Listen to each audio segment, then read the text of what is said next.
So we're going to start with how did we get to LWRPs?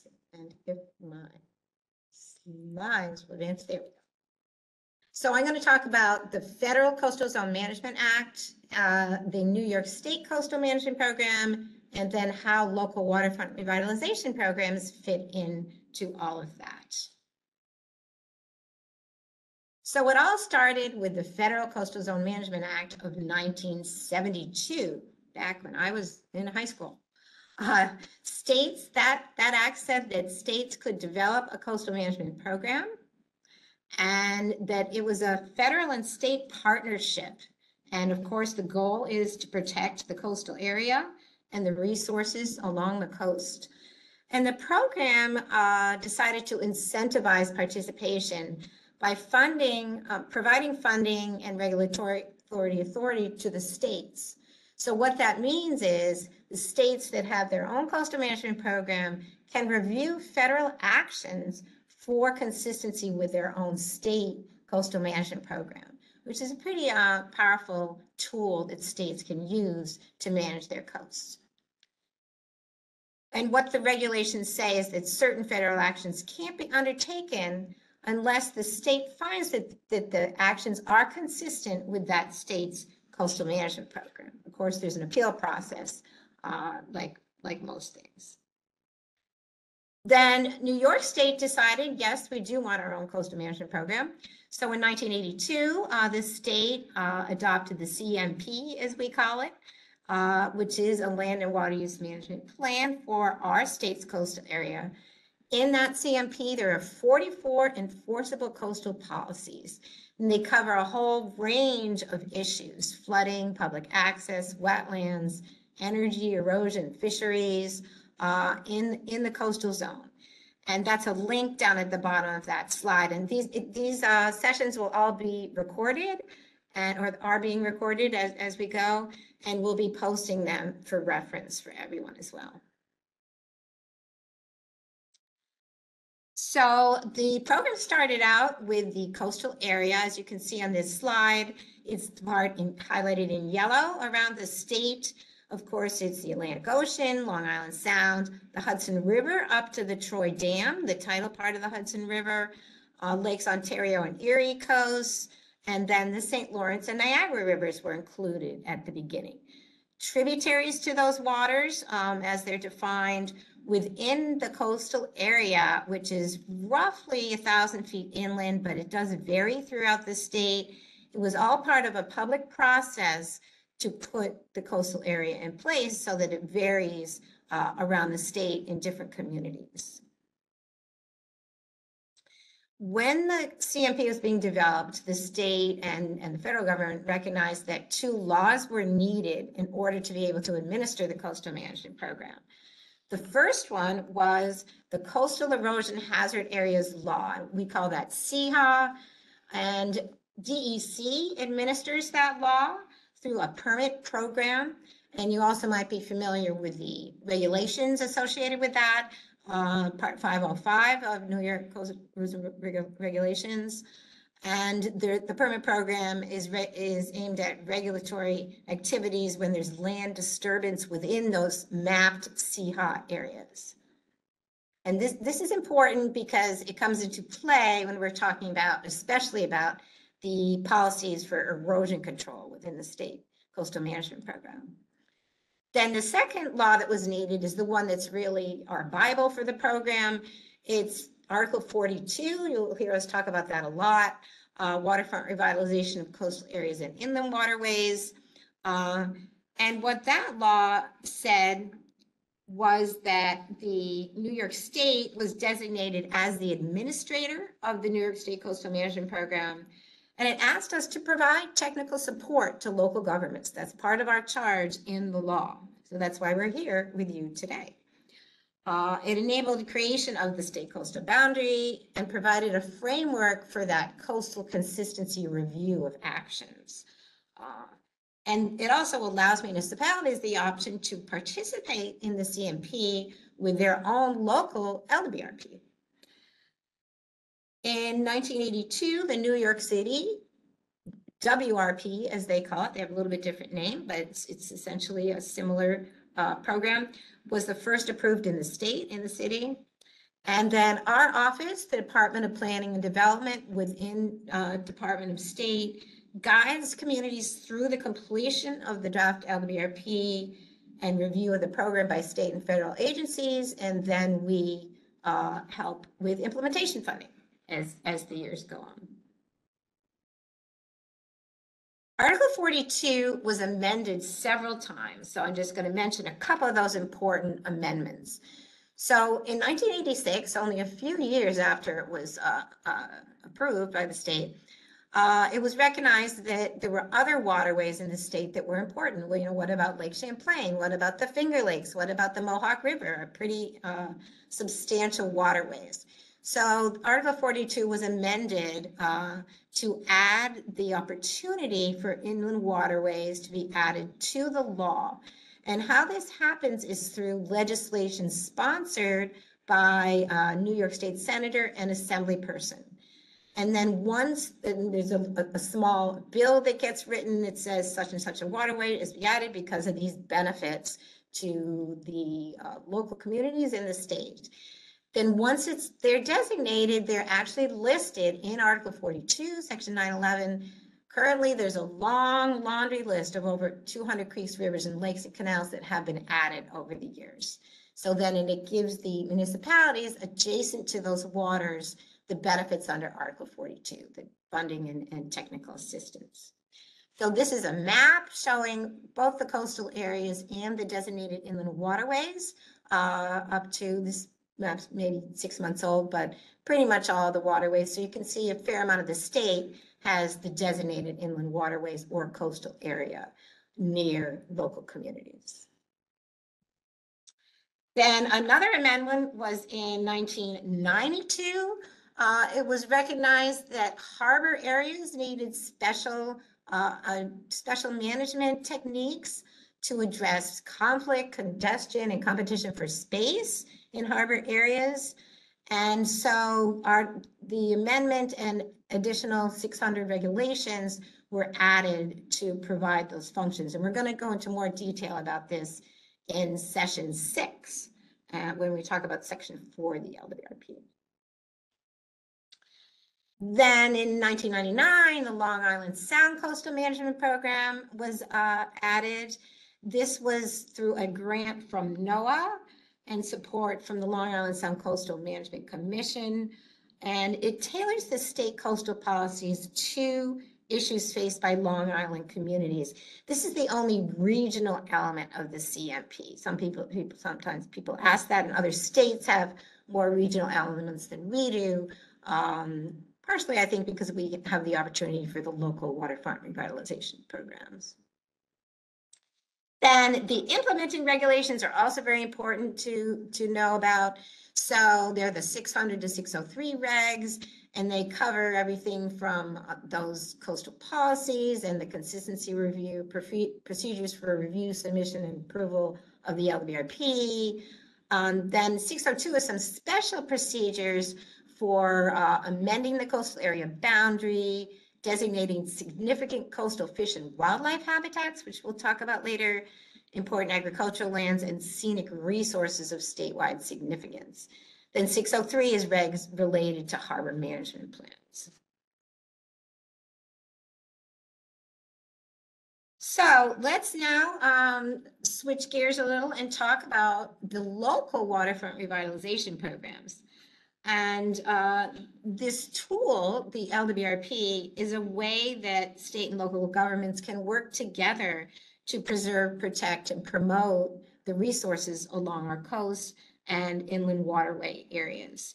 So it provides coordination between the local government and the state, and in the coastal area of the federal government. So I'm going to talk about what an LWRP is, the benefits in LWRP, the planning process and review process, and implementing. But I'm going to give, this is a high level overview for today. And in the other sessions, we'll get into more detail about especially what's in the LWRP. So what is an LWRP? Most people know that it's a long-term land and water use plan and ends up being a document, often of a couple hundred pages because of the different requirements that need to be met. But it's also a framework for implementation. So sometimes we see LWRPs come in and they talk about the local waterfront revitalization plan. It's actually a program because it's also a framework for implementation, including your local laws, other local policies, funding mechanisms, and the local management structure. Who's going to carry it out? So those things together are the local waterfront revitalization program. And it will only work if those things are together within the program. LWRPs can take 3 to 5 years to develop, and the implementation can take many forms, which we'll talk about. And Article 42 provides the basic elements that each of the LWRPs must include.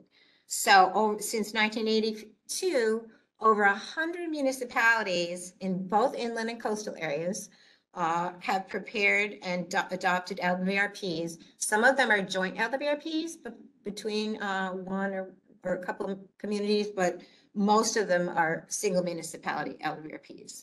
And they've done this to build upon this extensive legacy of waterfront revitalization since 1982 in this state, and coastal management at all levels of government. So a little bit more about what these LWRPs do. They take those state coastal policies, and we're going to talk more about that again in the session about policies, but essentially what the communities can do is refine the explanations of those policies to reflect their own local needs and conditions. And then the LWRP includes strategies for addressing the critical issues in your own waterfront area. And emphasizing the ones that need to be emphasized, such as public access, revitalizing underutilized areas, protecting important natural and historic resources, improving water quality, and protecting open space and scenic resources.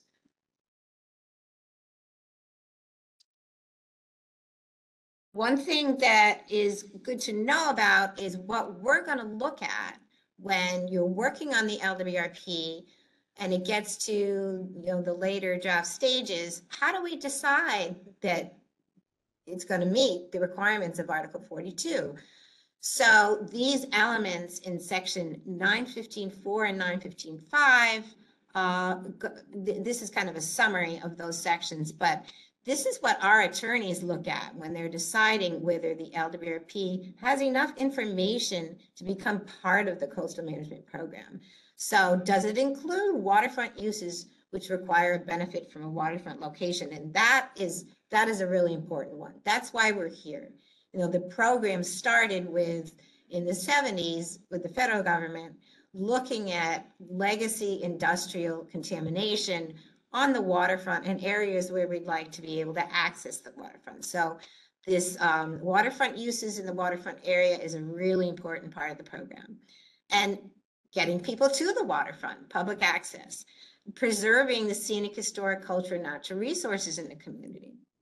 And then strengthening the economic position of harbors and harbor management. That economics is part of the program as well as natural resource protection. Redeveloping those deteriorated sites. Local aesthetics is something that we look at to be represented and addressed in the LWRP. And then protecting ecologically sensitive areas in those significant coastal fish and wildlife habitats are an important part of that. And then there's also section 922 that we look at for the requirements to be included in the, there's a whole list of items in 922 and in the 600 regs that need to be in harbor management plans. But basically they allow communities to once that harbor management plan and LWRP is in place, the community can then regulate docks and moorings and other in-water structures on the water side of the LWRP.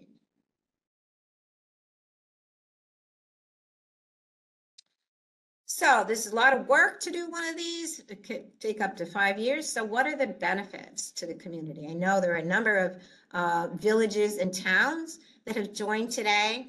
So here's some of the things that can help your community by doing an LWRP. It can help you attract appropriate development so that developers see what your goals and objectives are for your community and know where their plans for development could fit in to your community vision. It helps develop a consensus between the people in your community, in your local boards, and other groups in your community. So you're all on the same page about what you'd like to see in the waterfront. Helps develop partnerships. So when you're going to apply for permits from state agencies, they can be, a partner or at least review the draft LWRP when it goes to the 60-day review. So it can help develop partnerships between different levels of government. Eligibility for further funding. We have our LWRP grant program. When you have a substantially complete LWRP, you can come in, or one that's been approved and adopted, you can come in and apply for implementation funding, which we offer every year through the consolidated funding application. And then that framework for decision making, it has to be outlined in the LWRP who's going to provide the functions of looking for funding, doing the coastal consistency review, and planning functions. So that's all included in the document. And then another very powerful benefit is that once the LWRP is approved by the Secretary of State and then by NOAA, Office of Coastal Management in the coastal zone, that actions by federal and state agencies in the coastal area, in the inland area, it would be just state agencies, must be consistent with the policies in your LWRP, and especially how you've explained those policies apply to your community. So it's a part, again, that partnership, that when the local review of actions in the LWRP is done by your, whichever board you pick, through a local consistency law, that recommendation goes to our state employees that are reviewing the same action. Say it's a permit for an Army Corps action, and they look to see, well, what did the local government say about that particular action? So it sets up that framework for collaboration.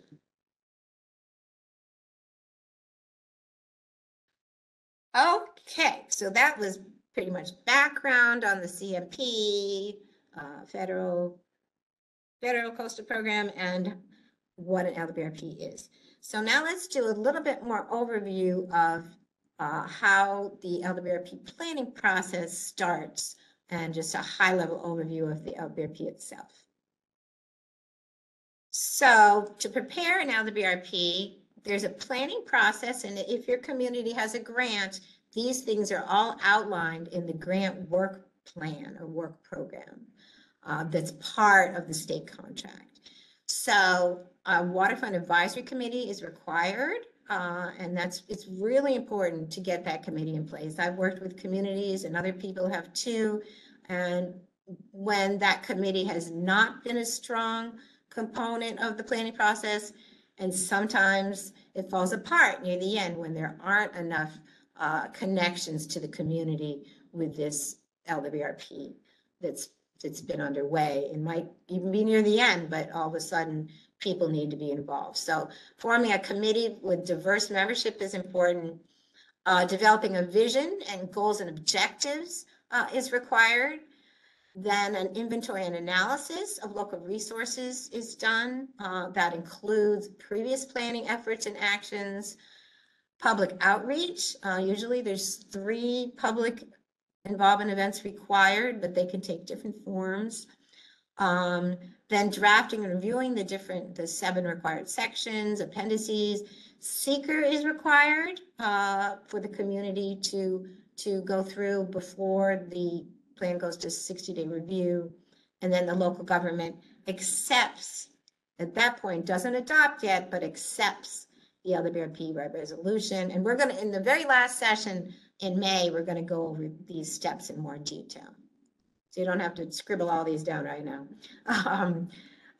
Then we do that 60-day review where it gets circulated to other state agencies, federal government, and we ask you for a list of local entities you'd like us to circulate it to. We then incorporate public input, agency comments. At that point, the local board, city, town, or village would adopt the LWRP and the implementing laws. We're going to talk more about that, but that's required as well, as applicable. Then we do final legal review, and then Secretary of State approval, and then federal approval in the coastal area. So as you can see, I'm giving you, again, this is a quick overview of the process, but just to introduce you to the fact that there are a number of steps to get to final approval of an LWRP. These are a list of the required sections, which I mentioned briefly just in the last slide, but the point of this slide is just to show that each of these sections informs the other section. So you need to have the boundary because that's where the policies will apply and where your proposed projects can be. Policies are in section 3 and proposed projects are in section 4, where those can be implemented. So it all goes together, and we're going to talk more about each of these sections as we go along. So right now, I'm just going to give you a little overview of each of the sections. So, and these different topics that I'm going to discuss for the next couple of minutes, these all flow out of Article 42 and the 600 regs. So these are required to be in the LWRP. You know, compared to other planning documents that your community might be involved in, there's a fair amount of requirements for the content of the LWRP, which is why we're having these training sessions. So introduction, goals, and objectives needs to be included, and what the vision and goals are of the community for the LWRP. Then section 1 is the waterfront revitalization area. And for those communities that are along the coast, coastal LWRPs, that will include the existing coastal boundary, has to always include the municipal boundary, you know, part, at least it has to be within the municipal boundary, the waterfront revitalization area, and then identify the harbor management area, which is the water side of the LWRP.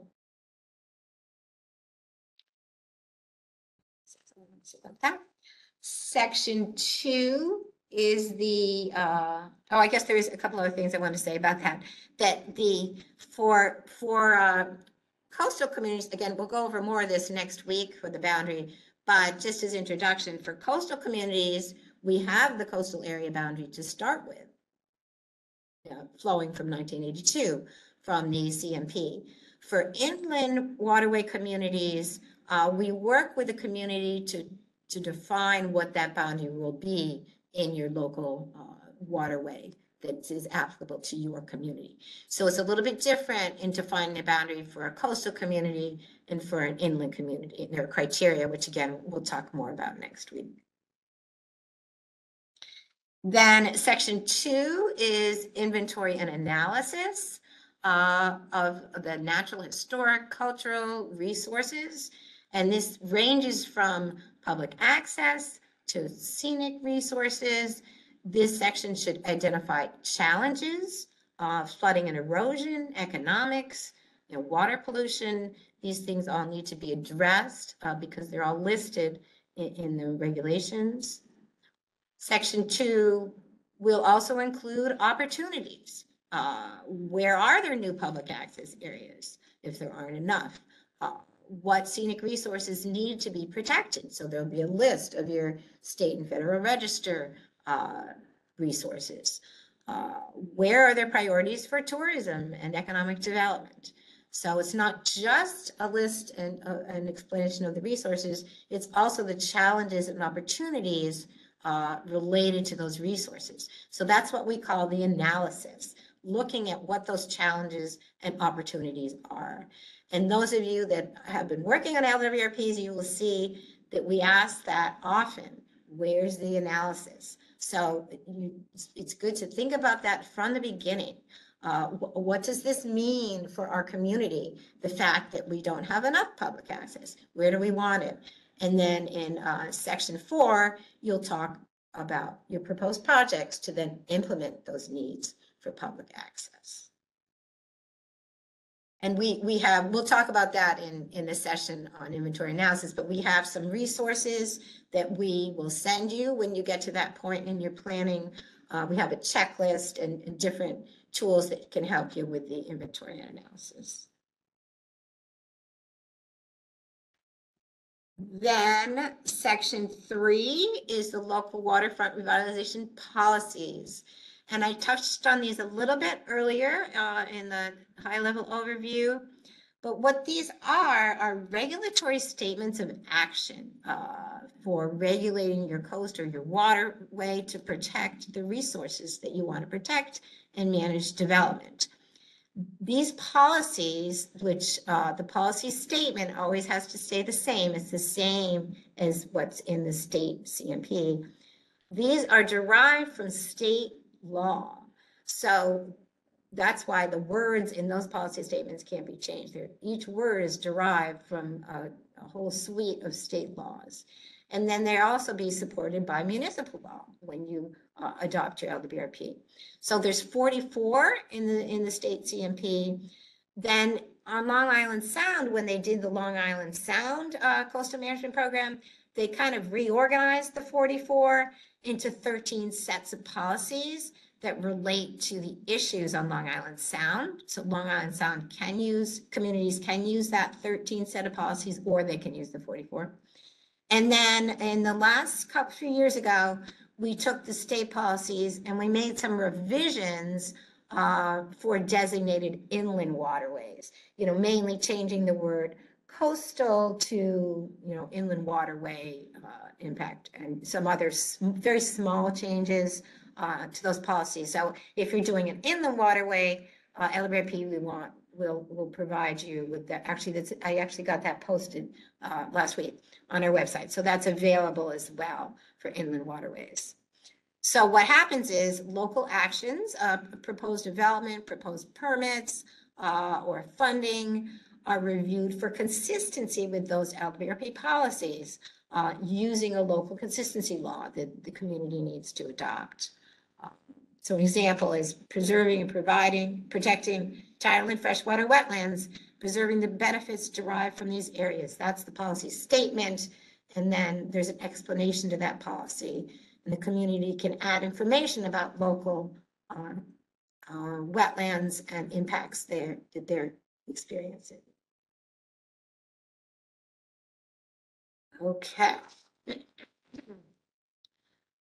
Then section 4 is proposed land and water uses and proposed projects. And this is the fun one. Usually everybody wants to start this one first, but it's good to start. We have to start with the boundary and then do inventory and analysis to see what you have, and then start thinking about the projects. I mean, it's okay to start thinking about the projects first, but it's really important to make sure you have that inventory underway before you look at the projects. And of course, the boundary is important because the projects, to be able to receive funding from our program, the EPF LWRP, needs to be within that waterfront revitalization area boundary. So, so section 4 will describe and map future land uses proposed within the WRA, is what we call it, waterfront revitalization area. You'll hear that a lot. Future water uses, and then a water use plan, which is usually part of the harbor management plan, and then describes and prioritizes those proposed projects. We have a project profile template tool that we provide you with that includes the different categories of information we're looking for in each proposed project.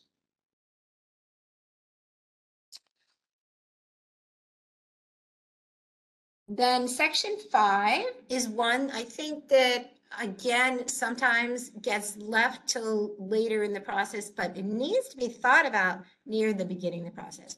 Techniques for local implementation. So since the LWRP is a regulatory document with those policies that are then implemented by both state and local laws, you need to have in place a zoning law that will support your LWRP.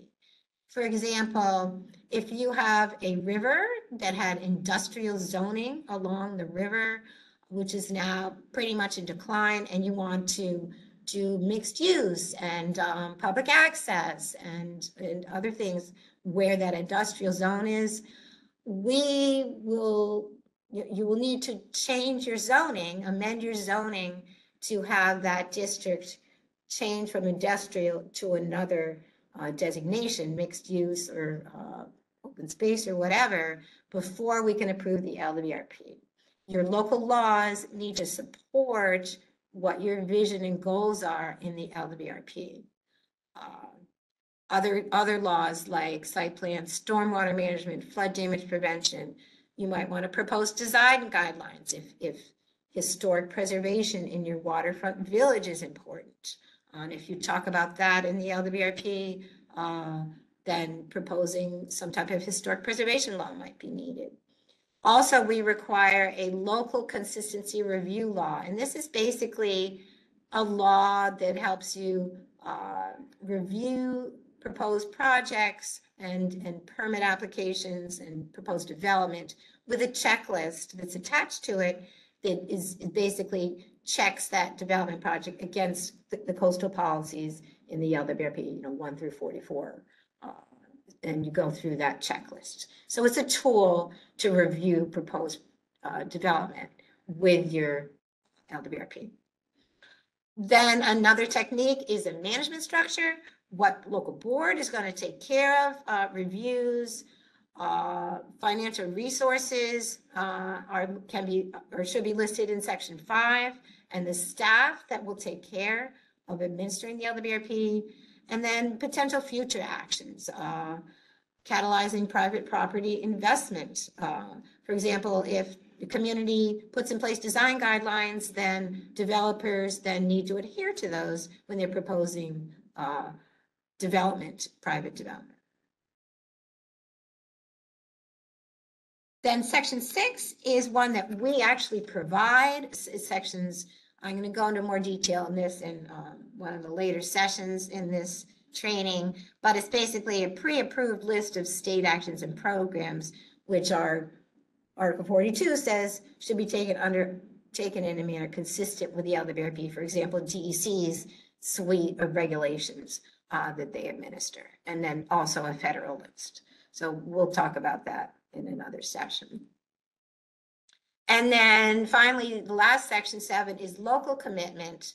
It's called local commitment and consultation, but really this is a record of the public involvement for preparing the LWRP. Record of the Waterfront Advisory Committee meetings, what surveys and other types of workshops, focus groups, on-site tabling at events did the Waterfront Advisory Committee and the consultant and the community take part in. What other government agencies were involved in the planning process? There's a number of counties and regional planning and development boards on this training today and for this series, which is great. How were they involved in the process? Local business involvement, which is always good when you're trying to get buy-in from your local businesses, and then other community organizations. So section 7 should describe how these things were incorporated in the planning process.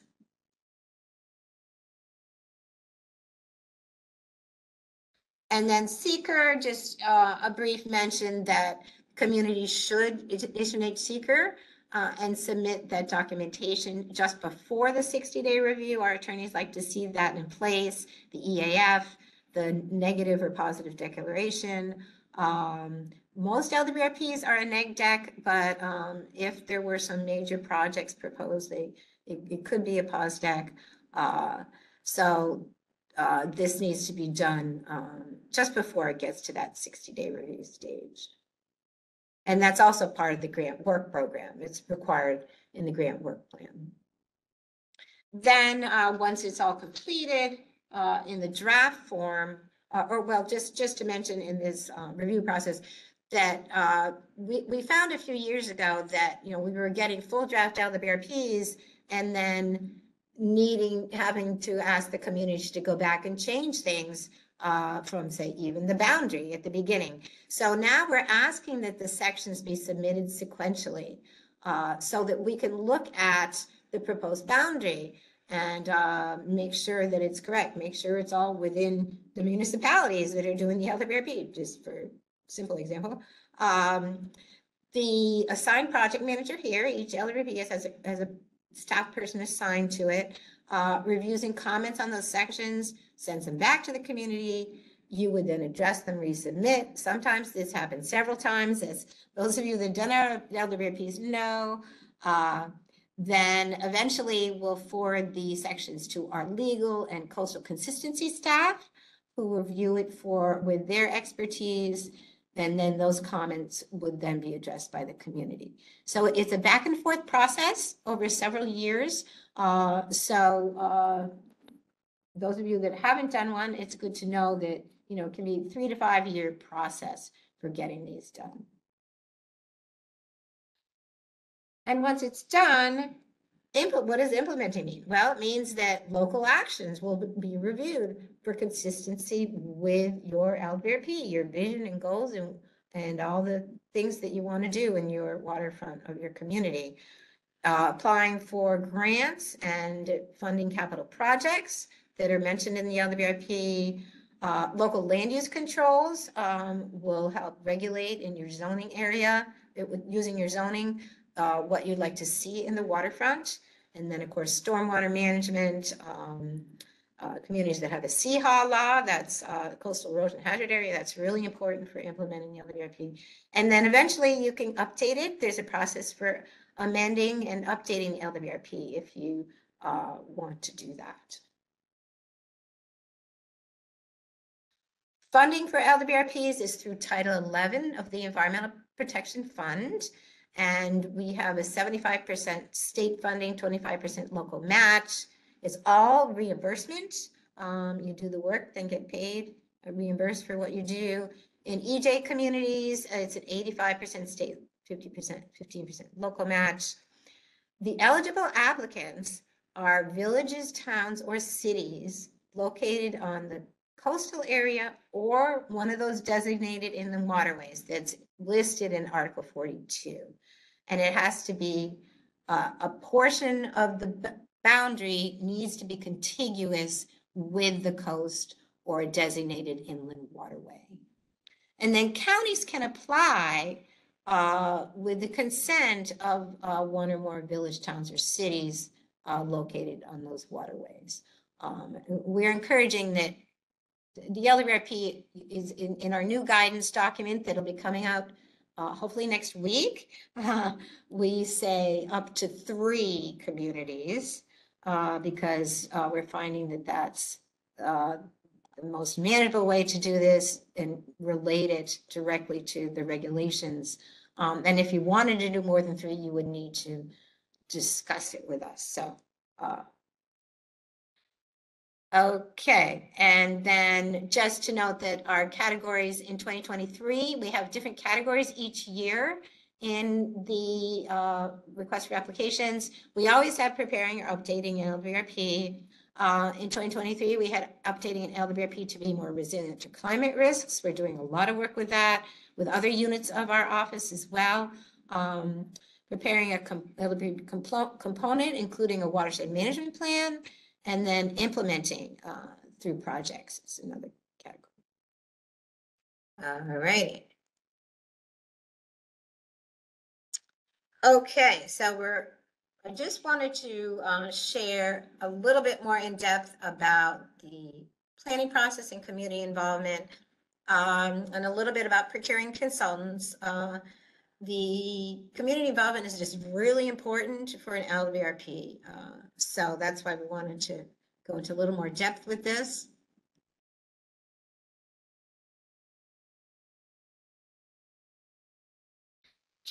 So the planning steps, as I mentioned, on the overview slide earlier, are forming the committee, selecting a consultant, creating partnerships, and public engagement. And these are covered by tasks in the grant work plan if you do have or are going to apply for an LWRP planning grant.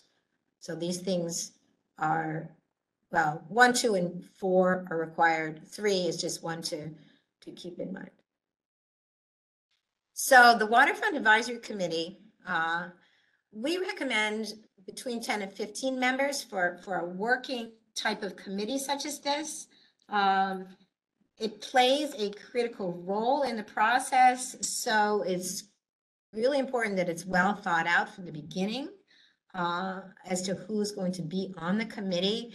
So you could have a representative from DEC or state parks if you have a DEC or state parks property within your community. That's really important. They'll be commenting on it when it gets to the 60-day review. So it's great to have them involved near the beginning or in the beginning.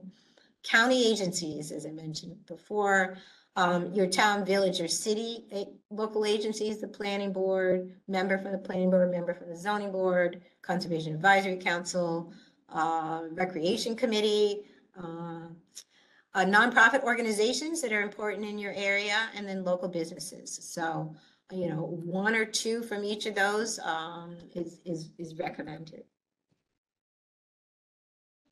And then think about the expertise of the committee. And we have a fact sheet depicted here, which we can provide about the advisory committee and what we recommend you look at when you're forming that committee. So having a couple of people that at least have a general understanding of the planning process, or they're willing to learn, that's something that they're interested in, that they all know what the purpose of this is. And we have a PowerPoint presentation that we give in the initial scoping meeting for a grant, where we talk about what an LWRP is, and people can learn about it that way. Also, reading the guidance document that we have is a good way to learn. People need to be committed to the process. As I mentioned a couple of times, it takes up to 5 years to do one of these. So, you know, they don't have to be there the whole time, but if people that are willing to make that commitment, that's really important. Leadership. So the person who's going to lead the committee is someone that may have other ties to several organizations and is trusted in those organizations in the community, has technical skills is helpful. You know, I don't know everything about WebEx, but I have staff here that have been very helpful with setting this training up. The leader would serve as the primary contact between the consultant and the committee. So that chairperson that's willing to fill that role is great. And the chair has the time necessary to devote to this. And then I know there's a lot of consultants on this training program, but we include these slides, the communities, and so that you also know what we're looking for. That the local planning committee should first identify what they want the consultant to do. You know, you might want them to do, you know, just the planning process for the LWRP, or you might want them to do more. You might want them to administer the status reports and the required paperwork for the grant, or you might want to have the community do that. So carving out those roles before you hire the consultant, deciding what you want them to do and put it in an RFP is a really good idea. You would form a selection committee, review and rank proposals, and then prepare a consultant contract. And these are all things that are required in the grant work plan. Consultants to do an LWRP, having experience with the local waterfront revitalization program is very beneficial. So it's great that you're all on this training today. And as you can see, there's a lot of technical information and requirements that go into it. The specific region of the state where your community is, because there's a lot of the natural resources and regional impacts. Having a consultant that knows those issues is helpful. Experience working in a community similar to your own, the size of your own community, and that they demonstrate they have team leadership and facilitation. So helping with community meetings, conducting those meetings, and involving and making sure people are heard and have the ability to contribute to the program is a very important skill to have in a consultant.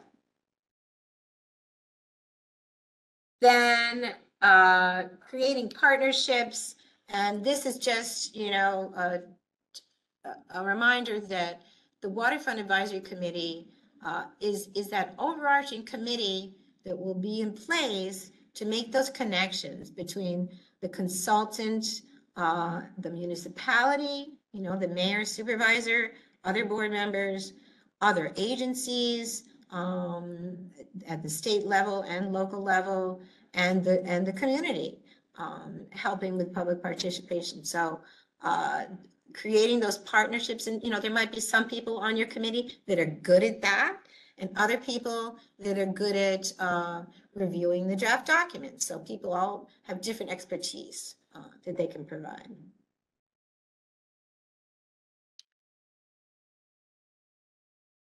So public engagement, there's different shapes that can take. They're very important, as I keep saying. So we require that the either consultant in coordination with the community prepares a public engagement plan at the beginning of the planning process.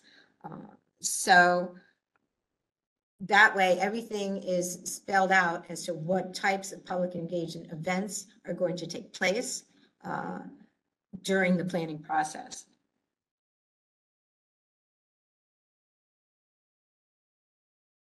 This slide is one that one of our staff put together based on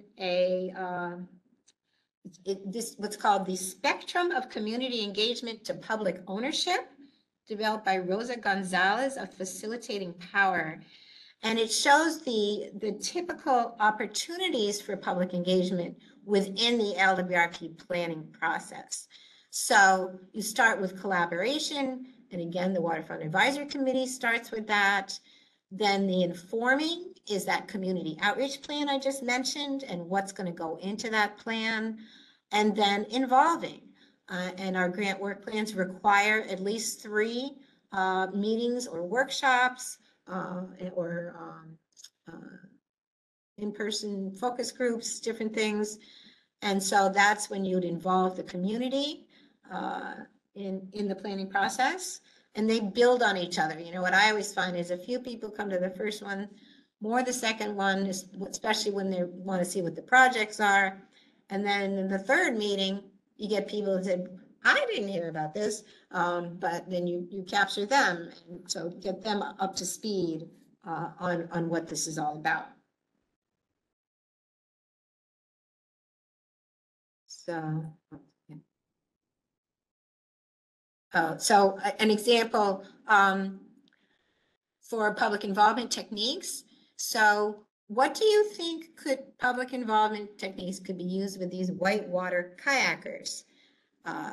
So this is on the Black River near Watertown, New York, where there is a lot of kayakers like to go up there and kayak the whitewater. But Watertown's been involved in developing LWRP for a number of years. So if you wanted to involve these whitewater kayakers, what would you do to be able to involve them?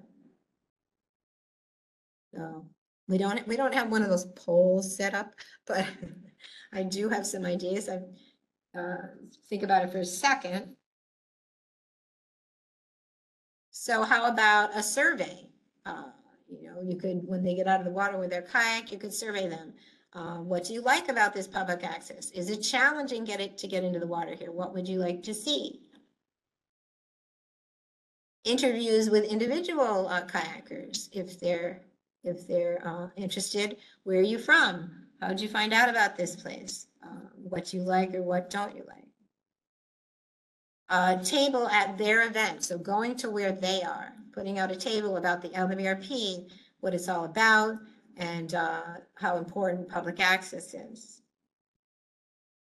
And then water quality monitoring. Are they concerned about the river? And there's maybe some people as part of that group that are interested in getting involved in water quality monitoring. So these are just some ideas of different ways, as opposed to just a public meeting, of how to involve kayakers in the LWRP.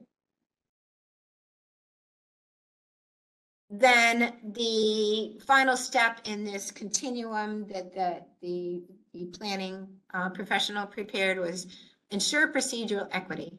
So the final steps of the LWRP are the local legislative review by the city, town, or village board.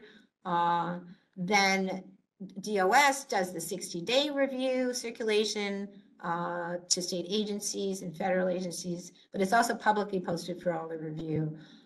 Then locally, the city, town, or village would adopt the LWRP. That's another place. And if you have a seeker hearing, that would be a place where people could get involved. And then finally, public posting of the LWRP and local laws. So those are ways that people can be and stay involved with the LWRP. And this last slide is just resources from the Department of State website.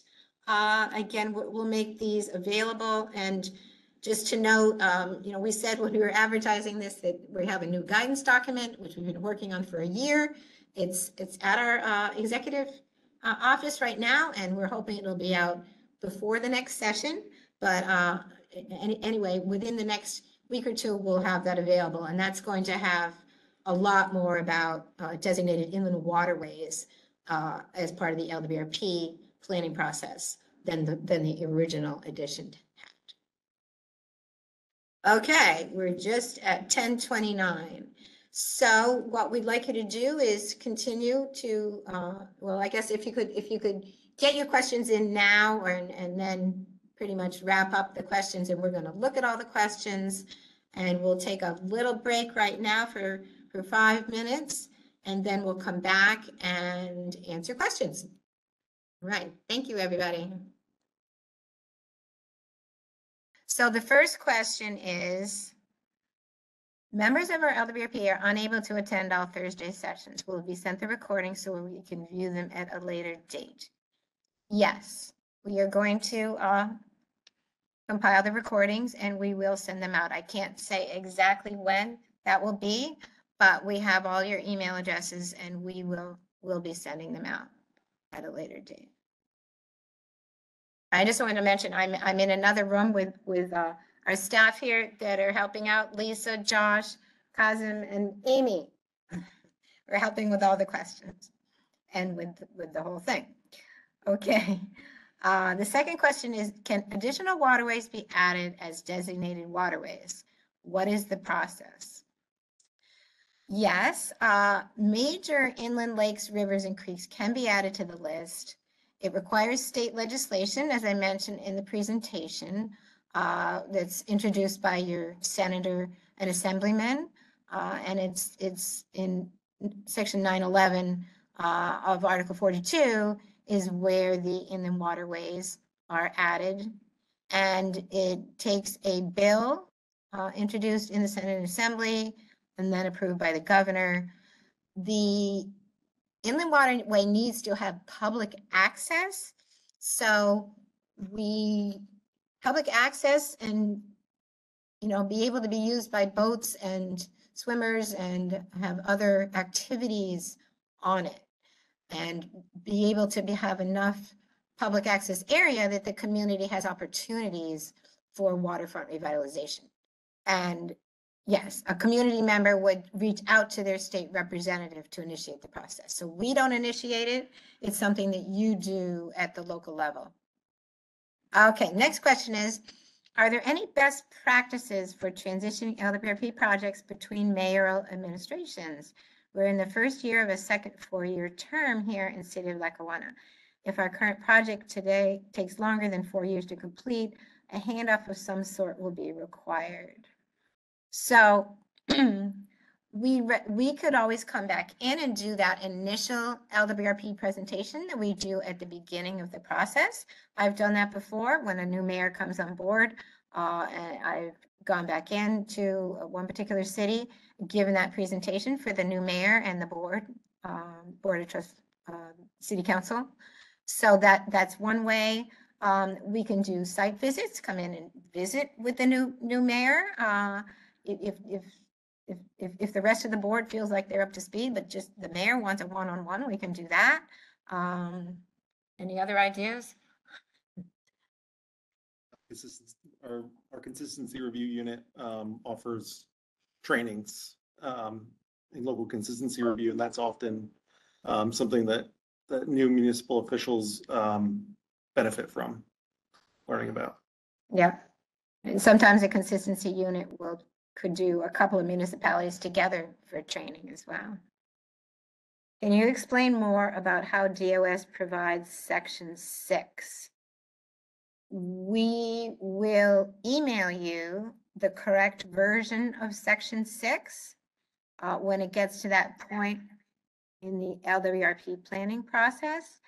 And I didn't go into detail about that. There's section 6.1, 6.2, and 6.3, and in coastal area, and 6.1 and 6.2 and inland waterways, and 6.3 is in the coastal area is a more targeted list of federal and state agencies and particular programs that are applicable to your LWRP.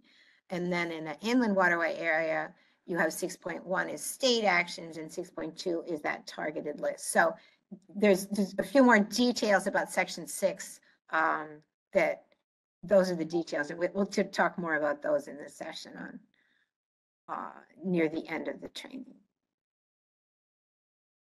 Okay. Thank you for attending.